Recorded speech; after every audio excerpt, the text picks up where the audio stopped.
नमस्कार, मैं डॉक्टर सतीश कुमार मीना, सहायक आचार्य, राजकीय महाविद्यालय बावनवास। इस व्याख्यान में आप सभी का स्वागत है।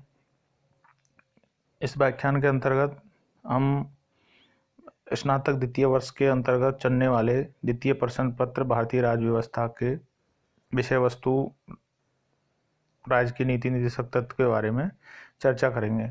जैसे पिछले व्याख्यान में हमने नीति निर्देशक तत्वों और मौलिक अधिकारों में अंतर, नीति निर्देशक तत्वों की किस किस अनुच्छेद में व्यवस्था की गई है, इसके बारे में विस्तार से जाना था। पिछले व्याख्यान में हमने नीति निर्देशक तत्व संविधान के भाग 4 में उल्लेख किया गया है और संविधान के भाग 4 में अनुच्छेद 36 से 51 तक नीति निर्देशक तत्वों की व्यवस्था की गई है। हमने जाना कि नीति निर्देशक तत्वों की व्यवस्था इससे पहले कौन से संविधानों में की गई थी, किस संविधान से भारतीय संविधान में नीति निर्देशक तत्वों को लिया गया था और नीति निर्देशक तत्वों की व्यवस्था क्यों की गई थी, नीति निर्देशक तत्व क्या होते हैं, नीति निर्देशक तत्व और मौलिक अधिकारों में क्या अंतर थे। और हमने प्रमुख रूप से अनुच्छेद 36 में राज्य को परिभाषित किया गया है और अनुच्छेद 37 में हमने जाना कि राज्य के कौन कौन से कानून को इनमें लागू होते हैं और 38 में हमने जाना कि राज्य लोक कल्याण की अभिवृद्धि के लिए सामाजिक व्यवस्था बनाएगा।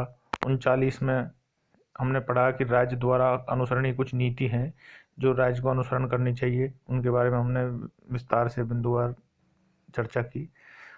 39 के जो नया जोड़ा है उसमें समान न्याय और निःशुल्क विधिक सहायता की व्यवस्था की गई है। अब हम अनुच्छेद 40 में किस नीति निर्देशक तत्व की व्यवस्था की गई है इसके बारे में पढ़ेंगे। अनुच्छेद 40 ग्राम पंचायतों के गठन की व्यवस्था से संबंधित है। अनुच्छेद 40 में कहा गया है कि राज्य ग्राम पंचायतों का संगठन करने के लिए कदम उठाएगा, उनको ऐसी शक्तियां और प्राधिकार प्रदान करेगा जो उन्हें स्वायत्त शासन की इकाइयों के रूप में कार्य करने योग्य बनाने के लिए आवश्यक हो। इसके लिए 1993-94 में 73वां संवैधानिक संशोधन करके पंचायती इकाइयों को वैधानिक दर्जा दे दिया गया है और उनके अपने विशेष अधिकार सौंप दिए गए हैं। इस नीति निर्देशक तत्व को कानून लाके और अमल में ला दिया गया है। ये महत्वपूर्ण क्रांतिकारी कदम था और अब स्थानीय संस्थाओं को अपने दायरे में स्वतंत्र रूप से काम करने की, स्वायत्त रूप से काम करने की आज़ादी है, जो लोकतंत्र के लिए बहुत ही आवश्यक है। इसी प्रकार अनुच्छेद 41 में व्यवस्था की गई है कि कुछ दशाओं में काम, शिक्षा, लोक सहायता पाने का अधिकार राज्य अपनी आर्थिक समान समर्थता और विकास की सीमाओं के भीतर काम पाने के, शिक्षा पाने के, बेकारी, बुढ़ापा, बीमारी, निःशक्तता तथा अन्य कहीं निहतताओं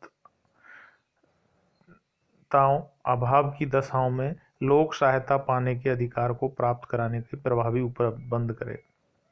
ये एक लोक कल्याणकारी राज्य और गरीब असहायों के लिए विशेष व्यवस्था है कि कुछ दशाओं में राज्य को चाहिए कि व्यक्ति को काम पाने का अधिकार, शिक्षा पाने का अधिकार और लोक सहायता पाने के अधिकार को राज्य को सुनिश्चित करना चाहिए कि राज्य अपनी जितनी आर्थिक समर्थता हो और उतनी अपनी विकास की सीमा हो, उन आर्थिक समर्थता और विकास की सीमाओं को ध्यान में रखते हुए व्यक्ति को उन सीमाओं के भीतर काम पाने के अधिकार की सुनिश्चितता करवाएं, शिक्षा पाने के अधिकार को सुनिश्चित करवाएं और कोई भी राज्य में बेकारी नहीं रहे, बुढ़ापे और बीमारी और निःशक्तता और असहाय की स्थिति में उसको लोक सहायता प्राप्त होने की दशा को सुनिश्चित करवाए। ये राज्य को चाहिए। ये नीति निर्देशक तत्व राज्य को निर्देशित करता है, ये एक आइडियल स्थिति प्रस्तुत करता है। इसी प्रकार अनुच्छेद 42 कहता है कि काम और न्याय संगत और मानवोचित दशाओं का तथा प्रसूति सहायता का उपबंध राज्य काम की न्याय संगत और मानवोचित दशाओं को सुनिश्चित करने के लिए और प्रसूति सहायता के लिए उपबंध करेगा। राज्य को चाहिए कि काम की न्याय संगत और मानवोचित दशाओं का तथा प्रसूति सहायता का उपबंध राज्य काम की न्याय संगत और मानवोचित दशाओं को सुनिश्चित करने के लिए प्रसूति सहायता के लिए उपबंध कराएगा। इसी प्रकार अनुच्छेद 43 में कहा है कि कर्मकारों के लिए निर्वहन मजदूरी आदि की व्यवस्था। इसमें कहा गया है विस्तार से कि राज्य उपयुक्त विधान तथा आर्थिक संगठन द्वारा या किसी अन्य रीति से कृषि के, उद्योग के या अन्य प्रकार के सभी कर्मकारों को काम, निर्वहन, मजदूरी, शिष्ट जीवन स्तर, अवकाश का संपूर्ण उपभोग सुनिश्चित करने वाली काम दशाएं तथा सामाजिक और सांस्कृतिक अवसर प्राप्त करने का प्रयास करेगा। विशिष्टतः ग्रामों में कुटीर उद्योगों को वैयक्तिक, सहकारी आधार पर बढ़ाने का प्रयास करेगा। इसके लिए समय समय पर विभिन्न कानून भी बने हैं कि राज्य को चाहिए कि जो काम करने वाले हैं उनको कम से कम इतनी मजदूरी मिलनी चाहिए जिससे वो अपना उचित जीवन स्तर और योग्य जीवन स्तर जी सकें।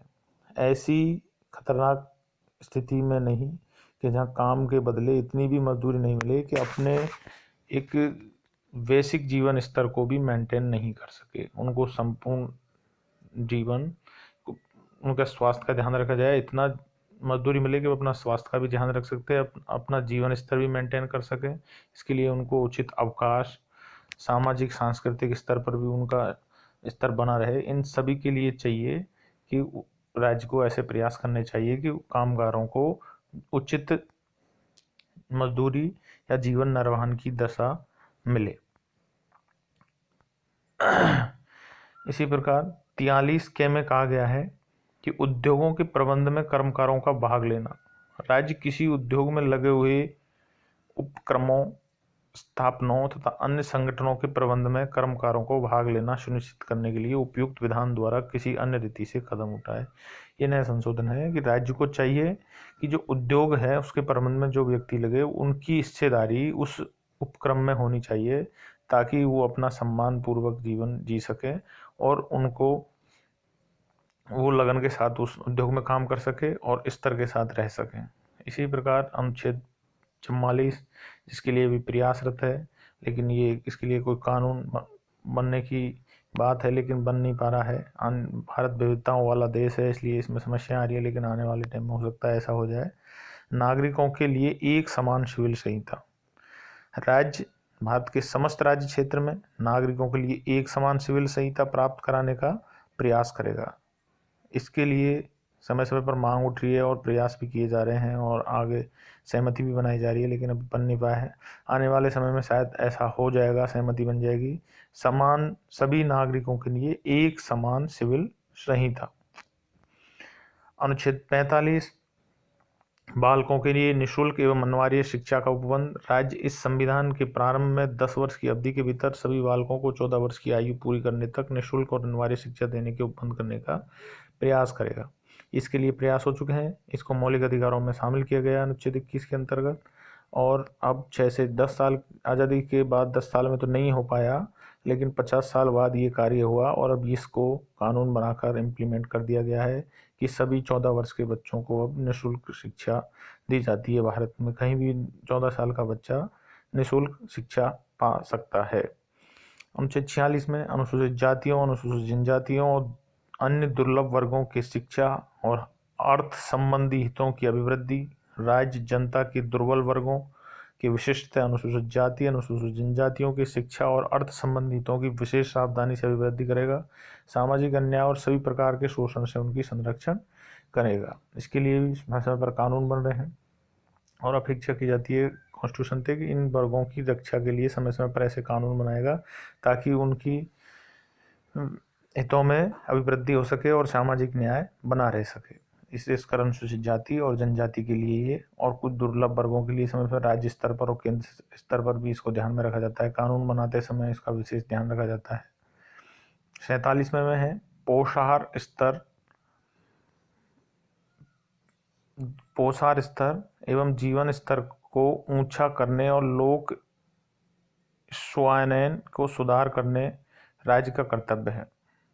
लोक स्वास्थ्य में का सुधार करने राज्य का कर्तव्य है। राज्य अपने लोगों के पोषाहार स्तर, जीवन स्तर को ऊंचा करने और लोक स्वास्थ्य के सुधार को अपनी प्राथमिक कर्तव्यों में मानेगा और राज्य विशिष्टतः मादक पेयों, स्वास्थ्य के लिए हानिकारक औषधियों और औषधि प्रयोजनों से भिन्न उपयोग पर प्रतिषेध करने का प्रयास करेगा। राज्य को चाहिए कि वो अपने राज्य के अंतर्गत पोषार के स्तर को और जीवन स्तर को ऊंचा करने के लिए और स्वास्थ्य को सुधारने के लिए हमेशा प्रयासरत रहेगा। इसके लिए चाहिए कि जो स्वास्थ्य के लिए हानिकारक वस्तुएं हैं, मादक पदार्थ हैं, औषधियाँ हैं, उन पर प्रतिबंध लगाएगा। समय समय पर ऐसी व्यवस्थाएं करेगा जो पेय पदार्थ हैं, मादक पदार्थ हैं जो स्वास्थ्य को हानि पहुंचा रहे हैं, मानव स्वास्थ्य के लिए हानिकारक है, उन पर समय समय पर विभिन्न प्रकार के बैरिकेड्स लगा के उन पर प्रतिबंधित करेगा। इसी प्रकार अनुच्छेद 48 में व्यवस्था की गई है कि कृषि और पशुपालन का संगठन राज्य कृषि और पशुपालन को आधुनिक वैज्ञानिक प्रणाली से संगठित करने का प्रयास करेगा। विशिष्टतः गायों और बछड़ों तथा अन्य दुधारू वाहक पशुओं की नस्लों के परीक्षण और सुधार के लिए और उनके वध का प्रतिषेध करने के लिए कदम उठाएगा। 48 के में व्यवस्था है कि पर्यावरण का संरक्षण और संवर्धन और वन्य जीवों की रक्षा राज्य देश के पर्यावरण संरक्षण तथा संवर्धन को वन एवं वन्य जीवों की रक्षा के लिए प्रयास करेगा। तो ये पूरा अनुच्छेद 48 है जो राज्य को एक आदर्श आचार संहिता प्रस्तुत करता है कि कृषि और पशुपालन को आधुनिक टेक्नोलॉजी का प्रयोग करके संगठित करने का प्रयास करेगा और विशेषतः गाय और बछड़ों, दुधारू पशुओं और वाहक नस्लों के परीक्षण और सुधार करेगा ताकि परिष्कृत होके एक आम जनता को ज़्यादा से ज़्यादा फायदा पहुँचे और हमारे देश की जो रीढ़ है आर्थिकी की कृषि और पशुपालन उसको उसमें टेक्नोलॉजी का प्रयोग करते हुए उसको संपन्न बनाते हुए आगे बढ़ाएगा। अनुच्छेद 39 राष्ट्रीय महत्व के स्मारकों और स्थानों और वस्तुओं का संरक्षण से संबंधित है।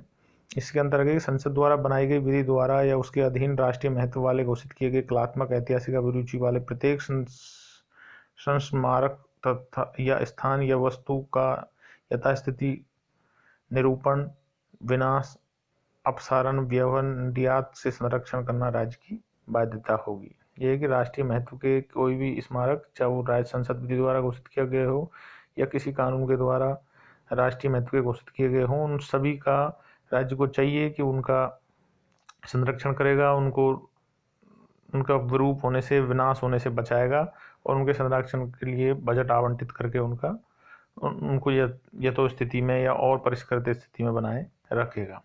अनुच्छेद 50 में कार्यपालिका से न्यायपालिका के पृथक्करण की बात की गई है। राज्य को लोक सेवाओं में न्यायपालिका को कार्यपालिका से पृथक करने का राज्य का कदम। राज्य को हमेशा चाहिए कि कार्यपालिका को अपने अलग रखेगा और राज्य कार्यपालिका को न्यायपालिका के इंटरफेयर से रोकने का प्रयास करेगा।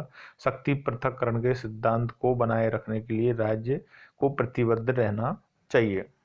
इसी प्रकार अनुच्छेद 51 में अंतर्राष्ट्रीय शांति और सुरक्षा की वृद्धि को राज्य के लिए आवश्यक माना है। अंतर्राष्ट्रीय शांति, सुरक्षा की वृद्धि, राष्ट्रों के बीच न्यायसंगत व सम्मानपूर्ण संबंधों को बनाए रखने का, संगठित लोगों के एक दूसरे से व्यवहारों में अंतर्राष्ट्रीय विधि और संधि बाध्यताओं के प्रति आदर बढ़ाने का और अंतर्राष्ट्रीय विवादों के मध्य स्तंभ द्वारा निपटारे के लिए प्रोत्साहन करेगा।